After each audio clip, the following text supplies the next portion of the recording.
국민의힘 한동훈 대표 비판 기자회견 시작하겠습니다. 기본소득당 대표 용혜인입니다. 대통령께서 약속하셨다. 한동훈 국민의힘 대표가 윤석열, 김건희 부부에게 바친 사실상의 항복 선언이자 당대표 포기 선언입니다. 그간 대통령을 비판하던 친한계 인사들, 보수 언론들조차 하루아침에 말을 바꿔서 대통령이 한 대표의 입장을 전격 수용했다고 떠들기 시작했습니다. 묻지 않을 수 없습니다.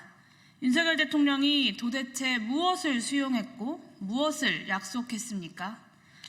국민 눈높이에 맞는 담화가 되어야 한다라는 한동훈 대표의 요구도 전면적 인적 쇄신과 특별감찰관 임명에 대한 약속도 이루어지지 않았습니다. 휴대폰은 바꾸겠다. 영부인은 건드리지 말아라. 이 두 가지가 사실상 전부 아닙니까? 국민 모두가 생중계로 함께 지켜봤던 결과입니다. 심지어 한동훈 대표는 정권 퇴진 집회를 범죄로 매도하고 집회에 참석한 국민을 비상식적 국민이라고 비난했습니다. 국민 눈높이에 맞는 변화를 약속했던 한동훈 대표가 끝내 국민이 아닌 용산의 눈높이를 선택한 것입니다. 그렇게 상식을 강조하시니 또 한 번 묻겠습니다.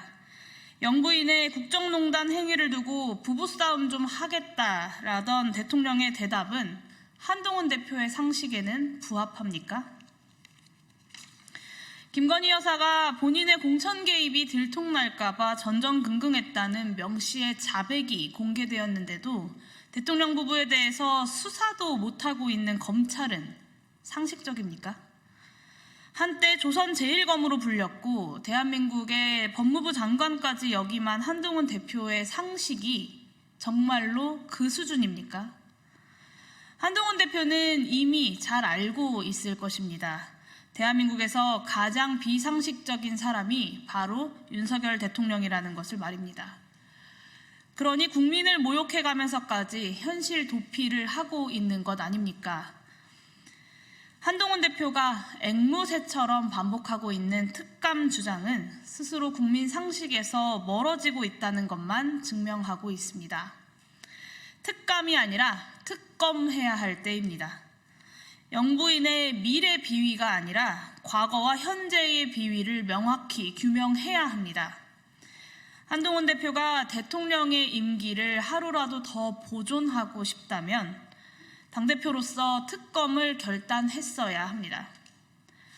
박근혜 공천 개입 사건의 공판 담당 검사였던 한동훈 대표가 특검의 정당성을 가장 잘 이해하고 있을 것입니다.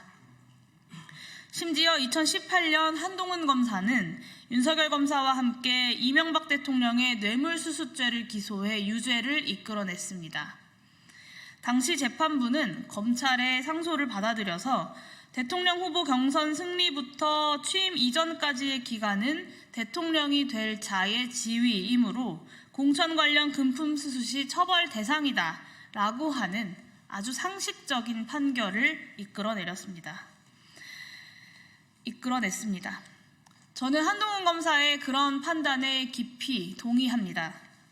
국민도 그러할 것입니다. 경선 승리 직후부터 공무원이 될 자라고 보는 것이 재판부의 상식인데 당선인 신분으로 저질렀던 공천 개입이 어떻게 유죄가 아닐 수 있겠습니까? 그런데 검사 한동훈의 판단과 당대표 한동훈의 판단이 이다지도 다른 이유는 도대체 무엇입니까? 한동훈 대표가 착각하고 계신 것이 있습니다. 오늘날 한동훈 대표가 그 자리에 올라 있는 것은 국민의힘 당원들과 보수 지지자들조차 보수가 살려면 윤석열 대통령의 폭주를 멈춰야 한다라고 판단했기 때문입니다. 보수를 제대로 쇄신해달라고 하는 국민들의 마지막 기대가 있었기 때문에 한동훈 대표가 당선된 것입니다. 한동훈 대표가 앉아있는 그 자리의 무게가 그렇게도 무거운 것입니다. 그러나 한동훈 대표는 끝내 민심을 배반했습니다. 집권 여당의 대표가 아니라 대통령의 수족으로 움직이겠다고 선언했습니다. 한동훈 대표가 국민 눈높이에 맞는 집권 여당의 운영을 포기하고 윤석열 대통령 앞에 겸손히 무릎 꿇고 앉아서 몰락의 길에 함께 하겠다고 자처하시니 말리지는 않겠습니다. 부디 안녕히 가십시오.